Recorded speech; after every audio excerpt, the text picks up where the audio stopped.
Hello, welcome back to my channel. I'm DeJhauna. This is Reach Your Bliss, where we talk all things authenticity and happiness. So let's jump right into it. First of all, yesterday I did a video on, how I really started living a life that was authentic for me, and my whole journey through that process. And so now I actually wanted to give you some actual steps that I took, actual things that I did in order to become more authentic to myself and to truly, like, every single day show up authentically for myself. These steps aren't in any type of order or anything like that. You can do one, you can do two, there's 7 of them. You can do all 7, you can do the 7th one first, whatever you choose. But I would recommend, like, if you are on a journey to becoming more yourself, to being more authentically you, showing up more authentically in your life, definitely try 1, 2, 3, 4, 5 of these things. And I'm telling you, your life is going to change. You are going to start showing up so much more yourself. You're going to begin feeling so much more true to yourself than you ever have before. So anyways, with that being said, let's get into the first step. So the first thing that I really started doing to become more authentic to myself and to show up more authentically in my life is I began spending time alone. And not only like did I spend time alone as in, going out to eat by myself, going to an event by myself, literally hanging out by myself. I cannot tell y'all, first of all, me and me are best friends. And some people will say, like, yeah, of course I'm best friends with myself. But no, for real, me and myself, we are besties. We hang out all the time. Like, I literally hang out with myself. I set time aside to hang out with myself. Maybe that's me watching a movie, going to the park to just chill at the park, going to explore the city, whatever it is that I feel like doing that day. But I hang out with myself all the time. But not only that, I spent time in solitude. And when I say I spent time in solitude, it was an intentional moments of spending time like just to myself, not hanging out with any other additional friends or family members or anything. Time not dating, not, attempting to have a partner or seeking a partner or looking for a partner. I spent time in solitude, and that's going to look different certainly for everybody. But for me, it was being at home. Like, I wouldn't go out. I intentionally, wouldn't go out. I would be at home and sit with my thoughts. And I did a lot of journaling, and I did meditations, and I read, and those types of things. Now, I'm not saying you have to do those same types of things. Certainly not. You can do whatever you want. You can spend your solitude time however you like, but I highly recommend spending time in solitude. And if not in complete solitude, spend intentional time alone. Begin hanging out with yourself intentionally. The way you hang out with your friends, with your family members, start doing that by yourself.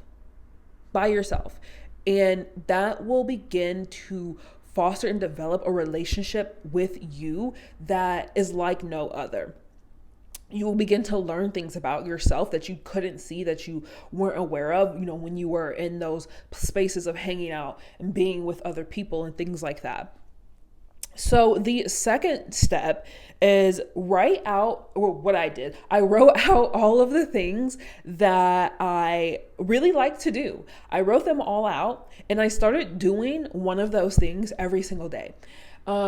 In my coaching practice, I will have my clients do the same exercise, the same practice, and I call it an alignment exercise, an alignment practice, because alignment is going in the direction of your happiness. Doing the things you like is your happiness. Becoming aware of what you like, becoming aware of that feeling of feeling good, that feeling of doing something you like, that feeling of being lit up from the inside out, that only begins to be more noticeable to you the more consistent you are with it. So I started doing that. I wrote out a list of all the things I like. I like to take naps. I like to eat sweets. I like to go on walks. I like to watch crime shows. I like to watch dramas. I like to watch suspense shows. I like to read. I like to go shopping. I like to explore new restaurants, whatever it was. Y'all heard what was just on my list. I like to nap. Yes, I wrote that on my list. I like to nap. Guess what I did? Some days I took a nap because I like to nap. Oh my gosh, what a concept. But seriously, so write out a list of all of the things you like to do. And I also recommend to revise this list frequently, because sometimes the things you liked last month, you're not going to like this month.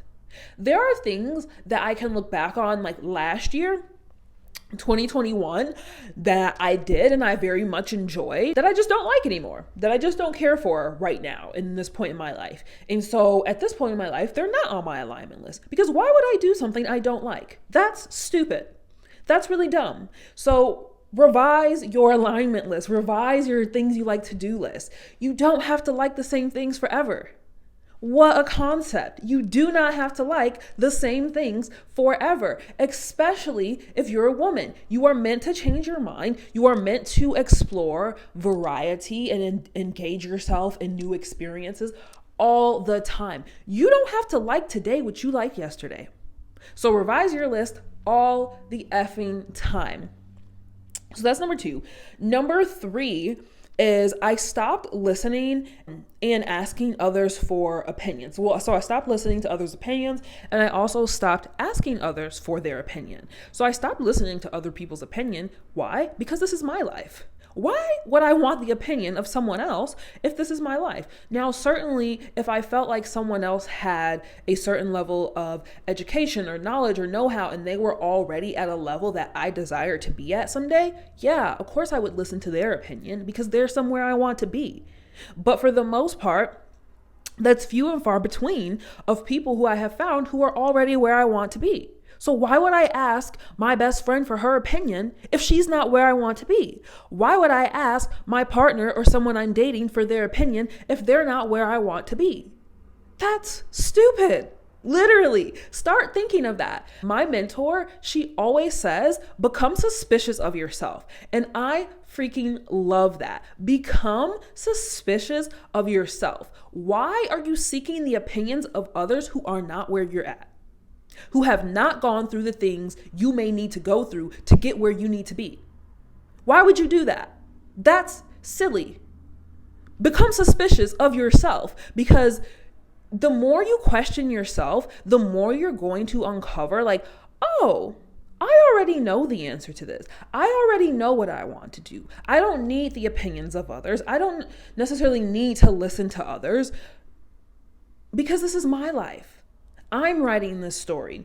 There's someone I watch on YouTube, and she talks about manifesting and things. And I love the way she explains it about how, your life and whatever you're trying to manifest essentially is your movie. And I freaking love that.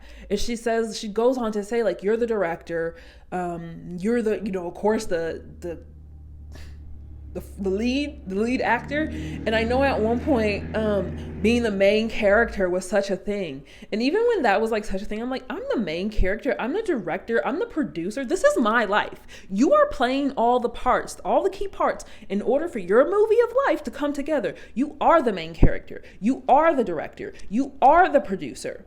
So you get to make all of the decisions, and everyone else's opinions are irrelevant. And so like I said, I also stopped asking for others' opinions simply because it's irrelevant.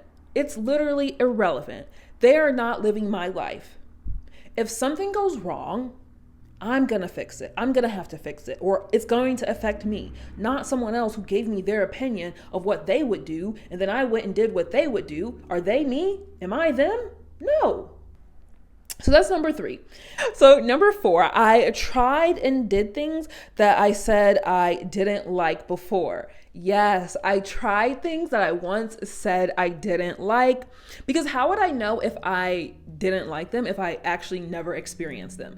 So the example of this is I used to say I hated green bell peppers. Did not like them, would never eat them. Now, granted, at one point in time in my life, I didn't like green bell peppers. And yes, I had tasted them before. Now, this is how I knew I didn't like them, because I had, in fact, tasted them before, and I didn't like them. So for many, many, many years, I didn't eat them because I didn't like them. But then one day I was like, you know what? Maybe I've changed. Maybe they can taste them again and maybe I will like them. Guess what happened? I tried them again and I did like them. And now I really enjoy green bell peppers. So that is just to say, you don't know how you've changed until you've tried the thing you're saying you don't like. Yes, maybe you are set that you don't like it, but how do you know if you didn't like something when you were 5 years old? How do you know at the age of whatever you are, 28, 29, 35, 41, whatever, that you don't like it now? You're not 5 anymore. You are whatever age you are today. And that person has changed and developed, and whatever you said before you don't like, that may be very different. You may be blocking yourself out from a whole experience that you actually enjoy. So try the things that you said you once didn't like. Because how do you know you won't like it if you never had the experience of it? And I would recommend doing this like pretty frequently, even if it's something like, especially actually if it's an experience that you're saying like, oh, I would never do that. Try it. Maybe you will enjoy it. The fifth thing that I did or began doing and still do to this day actually is doing the things that I always wanted to do, but maybe I had like some type of fear or judgment behind it. And maybe that's why in a past life and past moments, I didn't do it. And so I just started so actually you can consider this like a bucket list of things that, I always wanted to do, experience. And maybe I had some sort of fear or, never enough time or, oh my God, what will so-and-so say? What will people think of me? Forget that. F that. Who cares what people will think of you? What do you think of you? How are you going to know what it's like if you never try it, if you never do the thing? So I started doing that. There was a time or moment. I used to tell people all the time, I'm not a movie person. I don't like to watch movies. I don't like to go to the movies, blah, blah, blah, blah, blah. Recently, I went to the movies by myself because I was like, you know what? I'm going to go see a movie. How would I know if I don't like movies anymore if I don't go see movies? That's stupid. Again, that's stupid. So a few weeks ago, I went to go see a movie and I freaking loved it. I loved the whole experience. I was like, wow. I love seeing movies. This is so fun. So now I have a new thing I can add to my alignment list. I can add to my list of things I already like to do. Going to the movies. I would have been stuck in this phase, in this moment of, oh, I hate movies. I don't like to go to the movies. It's a waste of time to go to the movies. This old narrative that is old and no longer relevant for me if I had never went to the movies. So try the things, do the things that you've always wanted to do, that you've said you didn't like or whatever, or that you've had fear or judgment behind. Whatever it is, do the thing, have the experience. Have the experience. In my life, I will definitely say, I often say, I'll do anything once. And that's very true, because how will I know it's not for me if I don't do it? Like, come on now. The sixth thing is I stopped lying to myself. As a matter of fact, I just stopped lying in general. This is one thing I have realized that was really deep within myself. And I see this in a lot of women as well. We lie a lot. And not to even say that lying is bad. I don't think lying is bad. I think lying is fear-based. And there is certainly maybe sometimes even a time and a place for someone to lie. And if you are lying, just because maybe like you probably have some sort of fear or some sort of judgment towards yourself or whatever it may be. So I actually don't have any nastiness towards people who lie, because I was once a person who lied a lot. I'll be very honest with y'all. I used to lie a lot for no fucking reason. None at all. And lying can be as simple as, maybe you had a date with your friends to go out and get drinks and now you're just not feeling like it. And so instead of telling them, yo, I'm just not feeling like it, I'm not coming, you're like, oh, my car is not working. Why did you have to lie? There was no reason for you to lie. And even more important than that, lying to yourself. Oh my gosh. I could probably do a whole separate video on this, but again, this is something I used to do so often. I would lie to myself. And so an example of this is, say someone had hurt me or hurt my feelings, and I'm actually hurt. They hurt my feelings. But instead of me allowing myself to have the hurt feelings, to experience the hurt feelings, for those to just process through me, I would be like, oh, whatever, like that's on them. They didn't hurt my feelings. They can't faze me, this or that, about how they didn't do anything to me. When in fact, my feelings were really hurt. That's lying to myself. So now what I do, one, if someone hurts my feelings, I tell them, yo, you hurt my feelings. But also I allow myself to feel hurt. I allow myself to be like, someone hurt my feelings. Like, that really hurt. Let me process that. Let me feel that hurt for a moment here. So yeah. And lastly, the seventh thing that I started doing to really, step into my authentic self, start showing up as my authentic self on a daily basis, I stopped doing things simply because it was what I always done or because it was the norm. I started taking inventory of why I was doing something.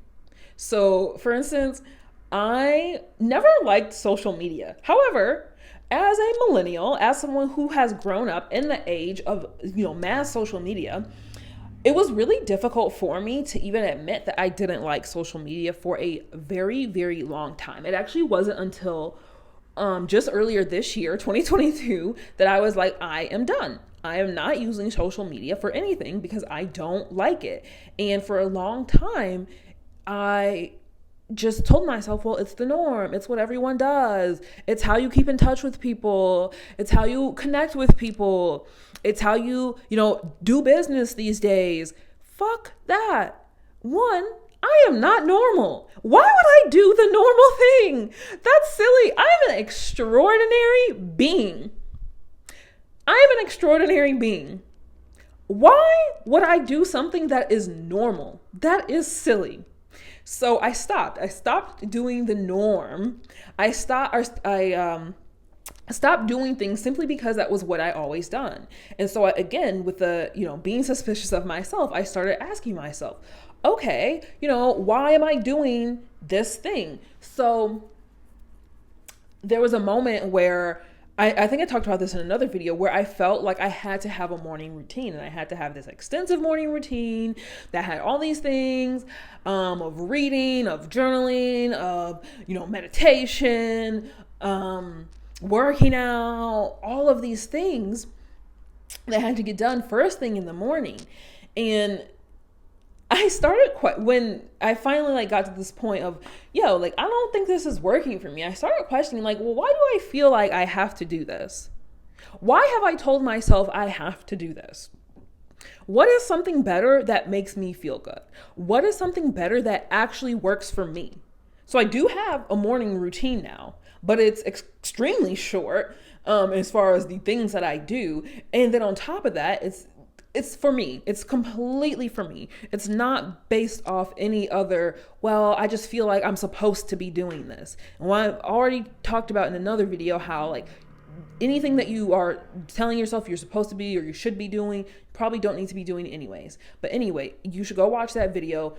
2 words you shouldn't, I think it's called irrelevant words, but 2 words you need to remove from your vocabulary, should and try. Go watch that video. I'll link it over here. But yeah, I started becoming, again, suspicious of myself. I started taking inventory of my life and the things and the habits that I had, and started asking myself, well, why am I doing this? And if it was something that I really felt was no longer working for me, or I felt very disconnected from, or there was such a struggle of me doing it, I started asking myself, well, what's something that works for me? That works for me. Didn't matter how it was done, didn't matter when it was done. How can I make this work for me? And so doing something, maybe you do have a task that you do need to get done, but you've only ever done it one way and you hate doing it and you complain every time you do it. Ask yourself, how can I do this same task in a way that works for me?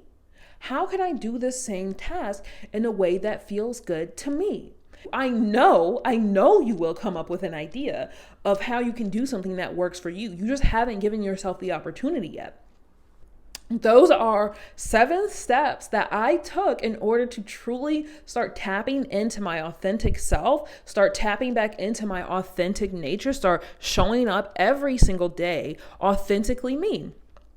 If you are having trouble, or if you feel like you are so stuck in a life that just feels so disconnected from who you actually want to be, or you're not even sure who you actually are anymore, or where to start with that, I am open for one-on-one private coaching. My email is in the description. You can email me for package details. I also have a link to my coaching, to coaching on my website. You can click the link there if you want to check out a few more details. But I would love to work with you. I would love to guide you through returning home to your authentic self, returning home to your authentic nature, truly tapping back into your authentic self. Because I'm telling you, when you do that, nothing can stop you in life. Nothing can stop you.